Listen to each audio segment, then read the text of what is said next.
Hi, welcome to another edition of The Shoot. Of course, we named it from professional wrestling. When something is real, it goes, it's a shoot. And we've done episode after episode of these, and they've been wonderful successes, and tons of people have watched, and it's a real enjoyment for me. Again, without Mark Crowley and all the old guys from 710 KNUS, this would not be possible. And I've said it many times, as a little boy, I was given a gift, and it's the gift to read, and I also have fell in love as a little boy with reading history. And so all of these gifts sort of come together, and oftentimes publishers, for unknown reasons, decide to send me books. About 3 months ago, I'm sent a book called April 1945. I devoured the book, didn't put it down. And Craig Shirley is with us, who is this magnificent historian who he's done it. There's the lead book to this is entitled is 1941, December 1941, which I've not read, which I've already pled with him to send me a copy immediately. Mr. Shirley, thanks for doing this, and welcome to the shoot. And I'm a huge fan. Thanks for being here with us. Oh, thank you so much, Peter. It's a pleasure to be with you, really. We're talking a little bit. I have relatives in Denver, so it's especially pleasurable. Well, we're talking about, our growing up part of our lives and the draw to all of this. I'll just use you first. Why are you so drawn to this period, and why you do it so well? What do you think's behind it? Well, thank you. Let me give you the long version. As a boy, as a young boy, as a 10-year-old, every Sunday we went to church, and then every Sunday after church we went to my grandmother's house for a big Sunday dinner, or a turkey, or a roast, or a big roast, or something wonderful my grandma would cook. And around the table were grandmothers and grandfathers and my parents and aunts and uncles. And I would sit there and listen. And invariably the conversation turned to the war. As in my grandfather might say, well, I bought that DeSoto before the war, but I didn't sell it till after the war. And every one of them had tales about what they did on stateside, on the domestic side. My mother had a victory garden. Well, and I always thought it was kind of a PR stunt by the Roosevelt administration. It was not a PR stunt. Something like 1/5 of all vegetables in 1944 were grown in victory gardens. They were on tenements, they were in backyards, they were in small farms, but we had to grow the victory gardens in order to feed ourselves, because we were sending everything overseas to the American GI, to the British, to the Soviets. And my father was a Boy Scout at the time, and the national government used them to distribute promotional posters to bars and restaurants and soup and grocery stores, loose lip sink ships and so many other magnificent posters that were churned out by the government. My grandfather tried to enlist 3 times. 3 times he was turned away. It was invariably they would say, Ellsworth, listen, you're blind as a bat. You have dependents. You have 4 dependents. You're 41 years of age. We're not that desperate. So he became, after 3 times being rejected by his local draft board, he trying to enlist. He became a civil defense block captain. Oh yeah. And would, it was in charge of Ferndale. Get those lights out. Yeah, get those lights out, exactly. Yeah. And my grandmother, both my grandmothers were Rosie the Riveters. One was a bomb inspector, and the other tested machine guns. Machine guns would come down the conveyor belt. She'd pick it up, fire it, set it down, and go on its merry way on the belt. She'd pick up the next one and test it and fire it. And I don't even know. I never got a chance to ask my other grandma, what does a bomb inspector really do? I'm afraid to ask. So everybody, and of course they would talk about making the oil butter and getting the little packets of squeezing it. dye. We did. Yes, it. exactly, to make it more palatable. Yeah. And all the gas rationing, the meat rationing, the butter rationing, the milk rationing, scrap drives, metal drives, paper drives, rubber drives. My family, and then my uncle made the ultimate sacrifice. He was shot down and killed in the Pacific in January of 1945. Wow. Yeah, just 6 months, 5 months before the end of the war. 4 months, yeah, the war with Japan. He was on a TBF-1 Avenger off of the Essex, and they were flying, dropping bombs on submarine tenders in Hanoi Harbor, and they decided to make a second pass, which is a suicide pass because it gives them a chance to the enemy the chance to triangulate, and they did, and they shot the plane down. He was killed, and he didn't. He was. He was buried there in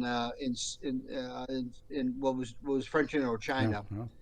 Was reinterred in an American cemetery in India in 1946, and then finally they brought his casket home in 1947. So 2 years after he was killed, he finally came home. So, but my family was not unique. Every family in America made the sacrifice. Everybody. It was the last time we were truly unified as a nation. You could say after September 11th, I but agree. that only lasted No. a couple of months. Yeah. The only time we were really, in fact, part of our strength, and Peter, I'm sorry for taking so No, long, but part please. of is our division. We were divided in the Civil War. We were divided in the Revolution. We were divided over civil rights. We were divided over the environment. We were divided over Vietnam. Part of our strength is, I won't say our diversity, but our divided opinions. Part of our strength, because out of it comes consensus in the Revolution, in the Civil War, in the World War I, in World War II was not. There was no division in the United States. I agree. Complete unity. I have this theory. I call it my World War II uncles, and Yes. they would come to my dad's house, or we'd go to grandma's, and everybody brought in a case of beer. They brought in a bottle of some kind of cheap whiskey, and I can see them. I might have my back to the steam radiator. I'm 11, and they would. I can tell you my Uncle Barney, my Uncle Gene, my dad, my Uncle Walter. I can put them around the table, and they told stories, and everything was. I heard stuff like Glenn Miller really died in a French whorehouse. I heard every single conceivable, and they were all guys who had been through it. They'd been through the Great American Depression, and they were union men, and principally union steel workers, factory workers. Sure. They were Harry Truman Democrats, FDR Democrats. They wouldn't Yes. they would not recognize today's Democratic Party. Today's Democratic Party. No, No, but they that's, were. These were heroes of our country. yes. And Jerry Jeff Walker's great song, like Desperados Waiting for a Train. Yes. And Jeff says, these are heroes of our country, and why they all dressed up like these old men. Yeah. And I was watching the other morning where they're taking the remaining guys from Normandy, and they're taking them back, and they're in their 90s. They're in wheelchairs. But these are the guys that they did the jump into hell. They're the guys that came ashore. And I always thought, Jeff Walker, these are heroes of our country, and why are they all dressed up like these old men? Absolutely. Without them, we might be speaking a different language and eating different food and worshiping at the altar of Adolf Hitler or something like that. I agree. What you've done, this book is... One thing, Peter. Sure. You mentioned Uncle Barney. My uncle, who was shot down, was also Barney. Yeah. And Uncle Barney was a CB. And my brother tells a story. And then when he came home, and then he got a job working on a dredge on the Allegheny River. He was a big, gruff guy. And I mean, we're away from what we're talking about, but he's the first guy to give me pulp novels. I read Mickey Spillane, Mike Hammer. He was that guy, and he never had kids of his own. And he was married to my mother's sister. My brother's in a bar 15, 18 years ago on the river. And their guys are working on the dredge. And he said, well, my uncle worked on the dredge. And he said, what was your uncle's name? And my brother tells him, he said, your money's not good in here. And they bought him beer all night because of my uncle. He was that kind of a guy. And just one of a kind. He'd been on building, he used to talk stories about their building landing strips and being shot at the same time. on tractor, Remember, Caterpillar you remember the tractors. CB slogan was "Can do, saw it, can do, will do it." Well, and they had the bee. He had the bee That's tattooed. And, right. They and were the CBs were great guys, oh, just great guys. They were usually older. yeah. Um, but Oh, they went island to island, creating landing strips oh, for the oh, Navy oh, and the Army. Not the Army, the Navy and the Marine Corps. yeah. But they were really interesting guys.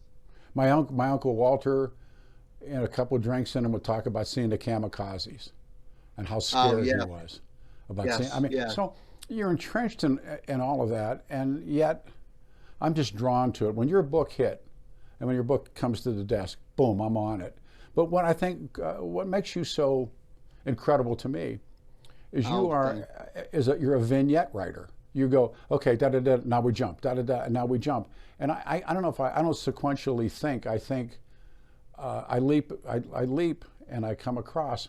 And I'm so drawn to it because, as an amateur historian, we all know all is prelude. yes, All is just the beginning. So here comes this. absolutely, Talk to that. I mean, because there's that idea that, and I've read about it different. I'm beginning Great Americans right now, but so this war is over, and I've met John McCain, and he wrote that book about his father and his grandfather, and all right, these guys right, and now it's over. yes, And this has been their life, and now it's gone. yes. There's talk to that. Well, Peter, as as far as uh, World War II, I pitched the idea for December 1941. I said, look, there's been a lot of magnificent books written about 1941 and about December 1941, and At Dawn We Slept Oh man, great by book. by Gordon Prang I actually met those stands, guys. Yeah, yeah, yeah, stands as the single best book yeah, about December 7th. But nobody's ever done a book about the stateside, what was going on in the United States and how it radically changed the United States.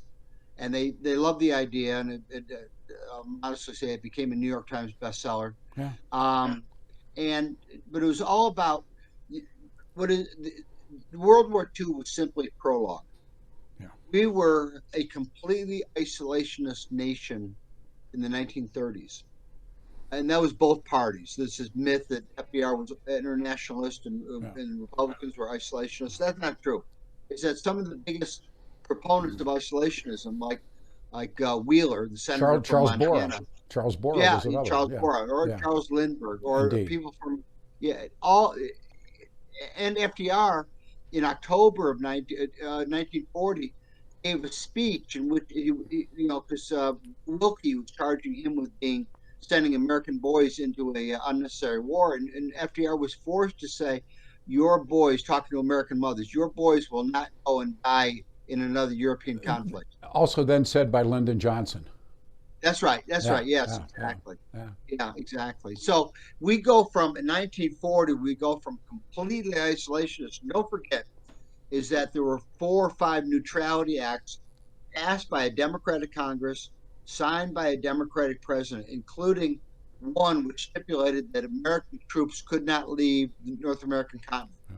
There were certain trade restrictions with nations in Europe. Mhm. There were all sorts of strictures that came with these neutrality acts.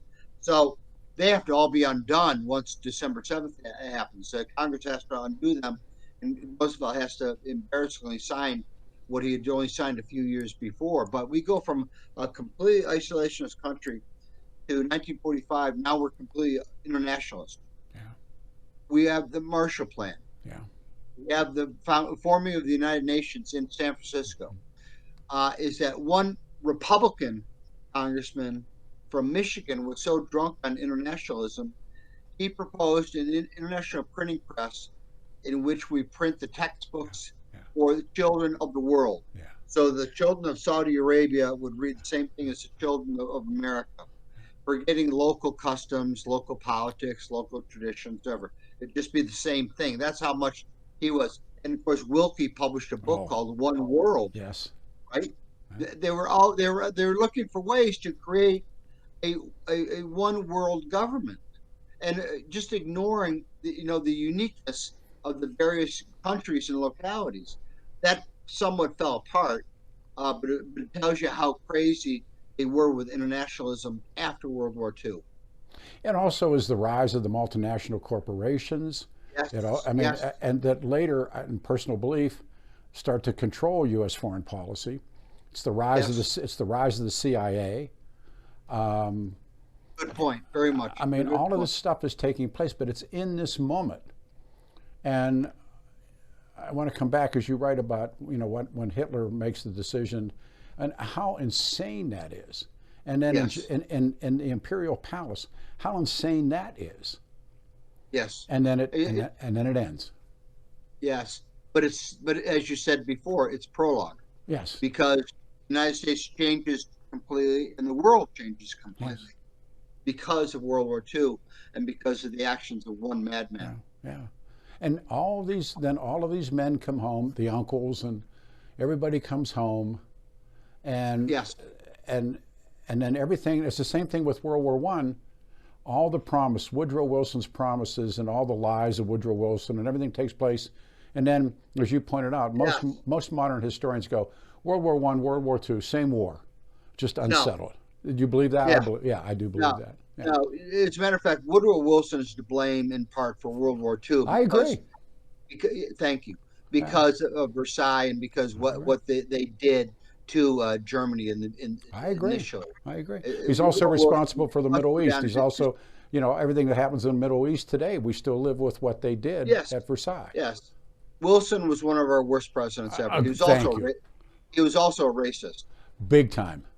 big time racist. He Uh, segregated D.C. He puts kids back in factories. I mean, yes, he's not a he good man. initiated separate the white only and No, black only no, treatment no. by the federal government. I agree. But Peter, let me just say, from a personal standpoint, what was prologue World War II was that after they found out Barney had been shot down and killed, my grandmother's hair went white Yeah, within a couple of months. Her sure. hair turned white, Yeah, and it yeah, stayed white for the rest of her yeah. life. My grandfather um, used to have a very successful insurance habit, but he had to give it up because he would deliver the checks to the Yeah. parents of boys who had been killed in the war. Yeah. And when invariably they would start crying when he delivered the check, and then he started crying, Yeah. and finally he couldn't take it anymore, so he quit it and went into a new line of work. He also sadly became a functioning alcoholic.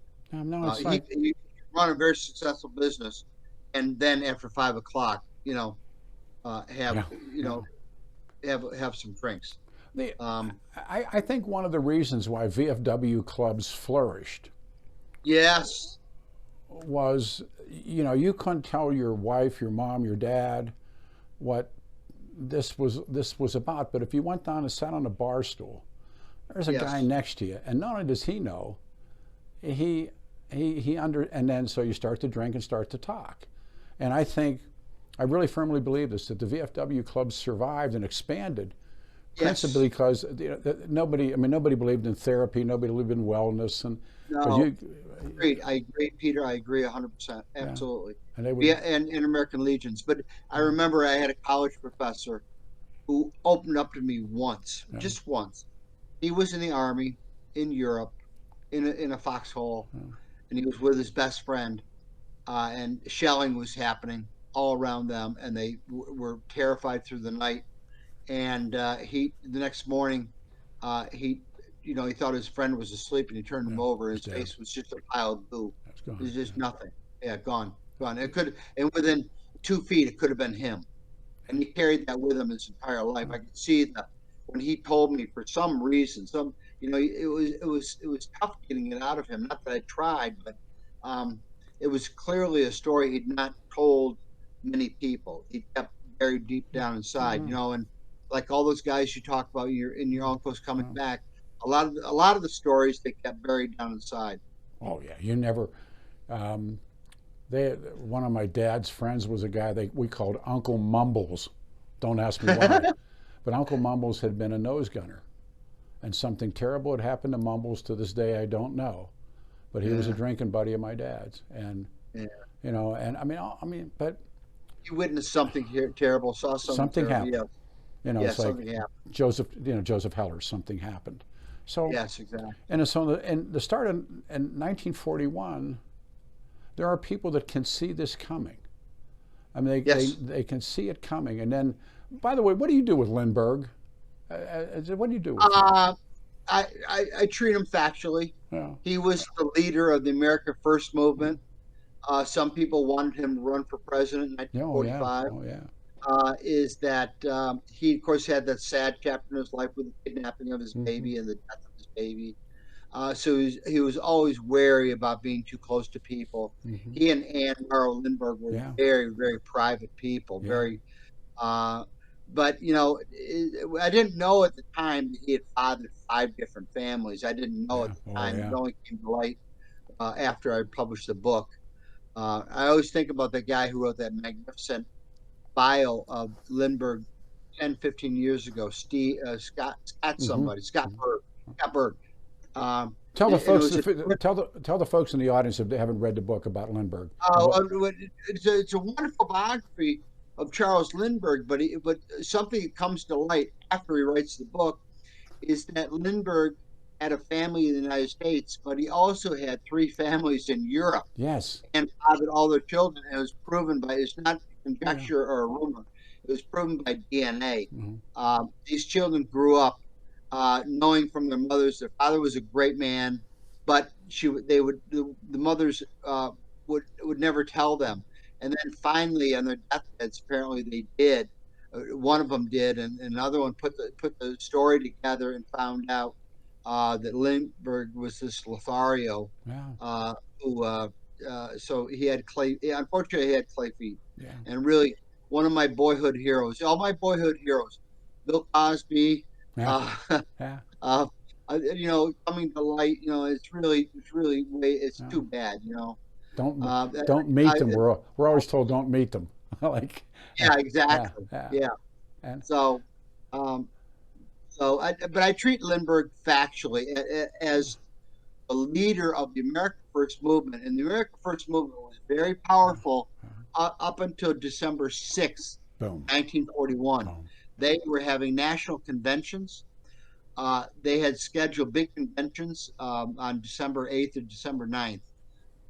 They were going to field a candidate in every congressional district where if there was a candidate or incumbent who would not pledge against war, they were going to run a candidate in all 450 Yeah. districts. We're kind of seeing that again with somebody else wants to put a candidate in every. Yes, right, Oh, exactly. absolutely. Yeah, history. Yeah. What's his? Oh, shoot, I can't. History Repeats. repeats. Yeah. Yes, yes. I. And Mark Twain was also right. He said history does not. I think something is. It rhymes. Oh, Yeah. yes. I Yeah. can't remember. No, but Probably you're the right. exact. It rhymes. It doesn't repeat itself. Yes, that's right. Yeah. Exactly. Yeah. Exactly. Yeah. Yes, right. Yeah, it So, doesn't repeat itself, but it rhymes. well, Yes. would you think Lindbergh was an anti-Semite that other people have believed that he had this? Yeah.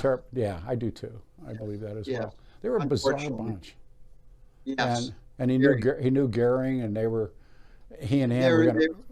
they, they were buddies. Yeah.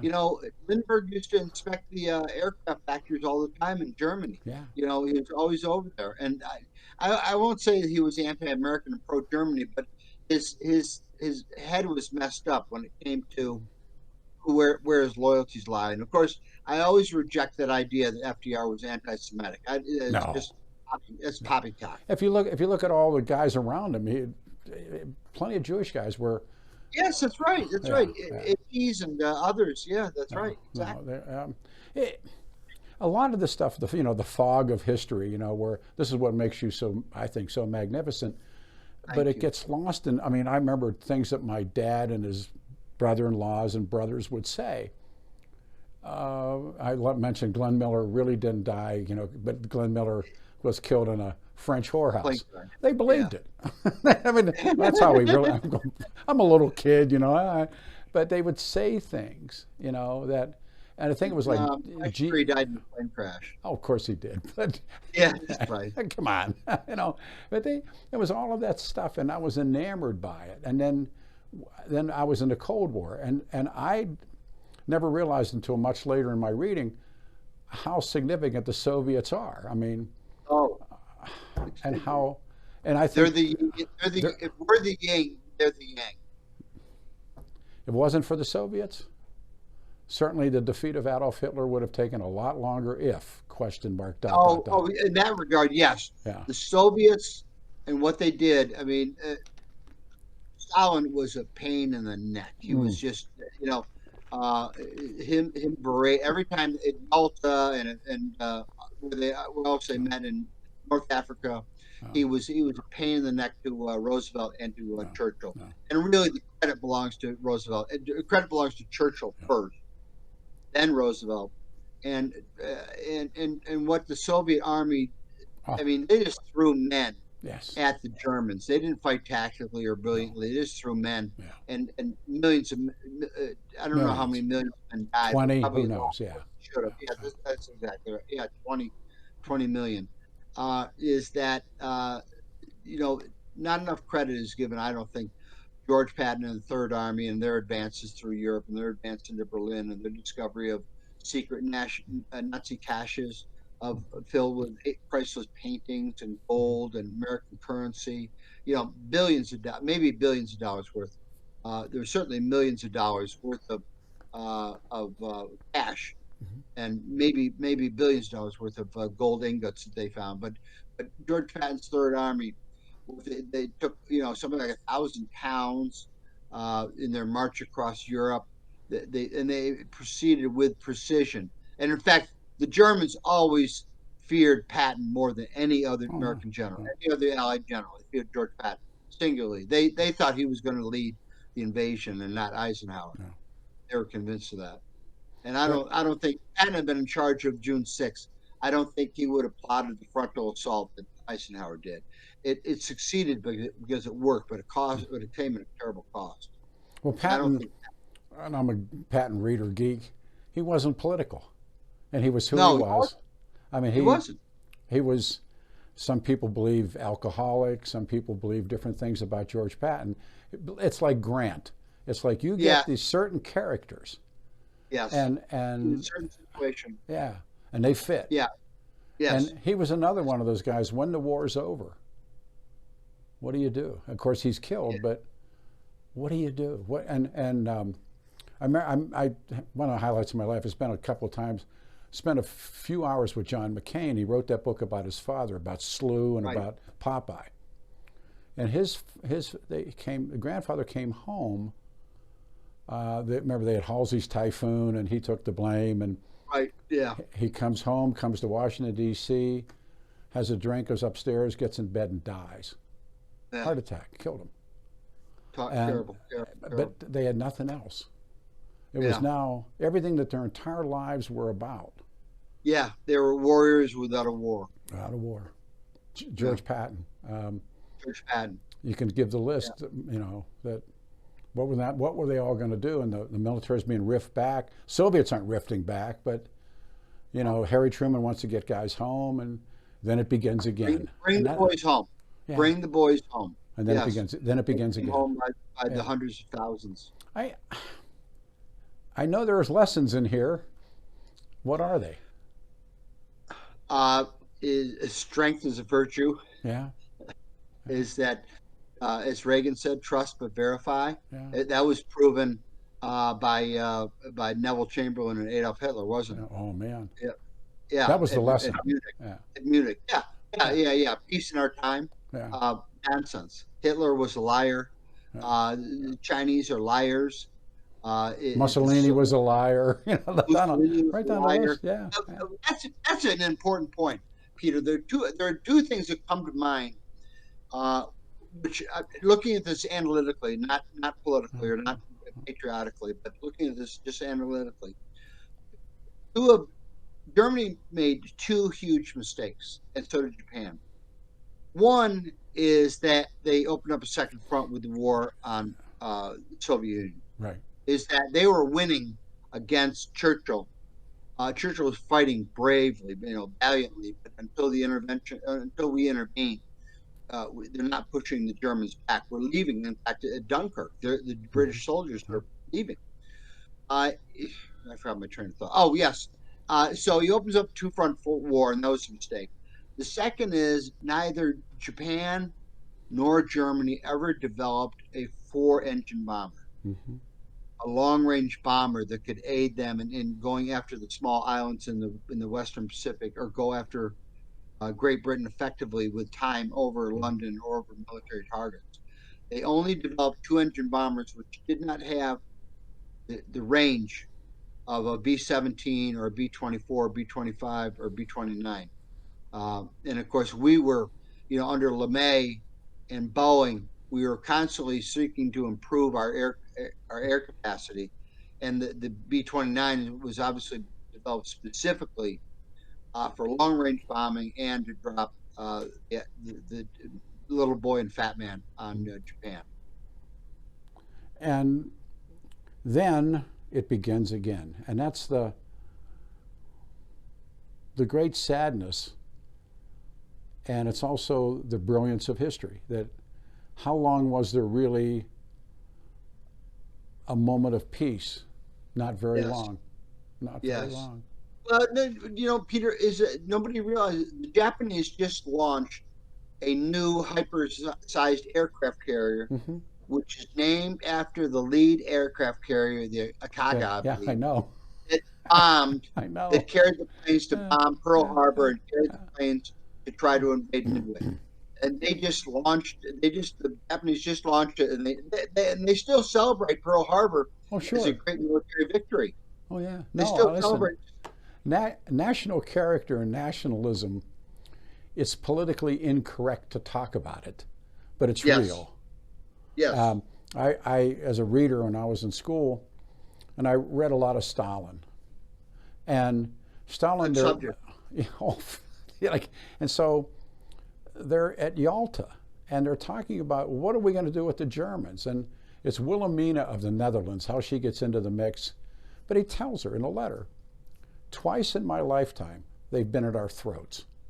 Yes. World War I, World War II. He said, put them back together again and give them 3 generations. They'll be back at us again. And I thought about that with the Japanese. Wait a minute. Yes. We're going to get in trouble for this when people view this, but there is some. But, part of the thing, Stalin also wanted the Germans, he wanted something like 100,000 Germans given to him for a period of 5 years as slave labor. Oh, yeah. And Churchill and FDR said, no, we can't make slaves out of it. I know. But it's like, I was thinking, you can't take 2022 politically correct ideology and apply it to either Christopher Columbus or to Andrew Jackson or to FDR. I mean, and it's one reason, Peter. There's one reason why we don't have common sense. They had common sense. Bingo. We don't have common sense. Yeah, they knew who they were. And that's why, frankly, I fear for this country. I've written several pieces. I read a lot of op-eds, and I think that we're coming apart. I do too. And that America, as we know it, will probably cease to exist in 2 generations. I believe it. Yes, so do I. All empires fail. Yes, that's right. And the seeds of destruction are within, not without. And I think we're going to separate into sane America and insane America. Yeah. Sane America will be all the South, Florida, Texas, maybe Montana, Idaho, Wyoming. And insane America will be California, the West Coast, the East Coast, New England. Yeah. I mean, as I said to somebody, so this kid was incredibly well adjusted, wonderfully kind human being until he got his hands on a gun. That was the gun that did it. I'm going, no. I mean, hundreds. But that's where we are. And I've read those ads from 1942 and 43 in Life magazine and Look magazine. Mossberg is taking ads. If you have a gun, bring your neighbors together and show them how to use it. You've seen those ads, and then sure. Yeah, and Mossberg, I think, was a division of Sears, but they would say, yeah, if you have a gun, bring your neighbors in one night a week and show them how to use it.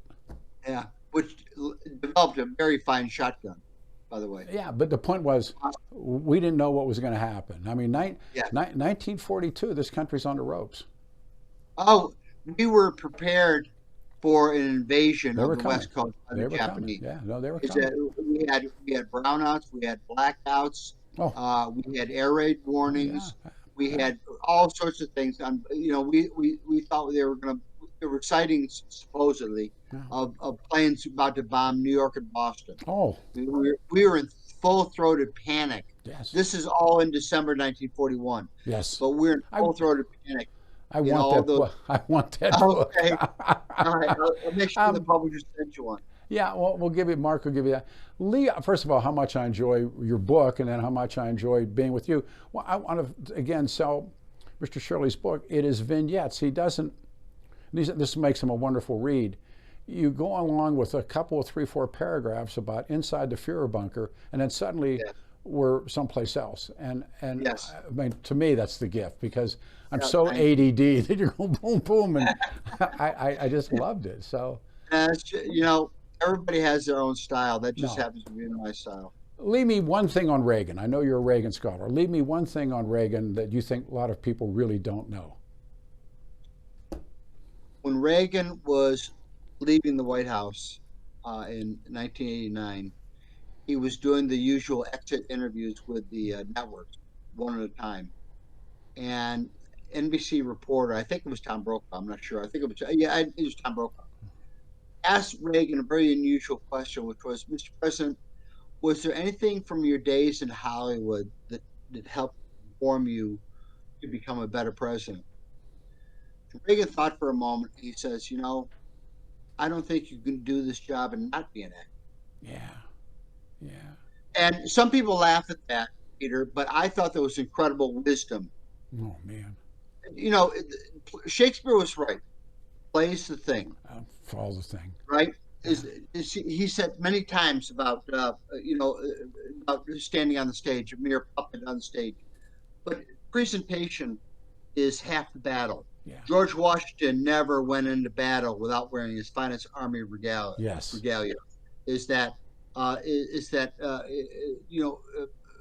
So many generals and admirals, and so many, Julius Caesar, right back to Julius Caesar, always looked and presented themselves at their best. George Patton, a perfect example. They would say when he would do these amazing curse-filled, and somebody say, was he kidding? The guy said, I don't know.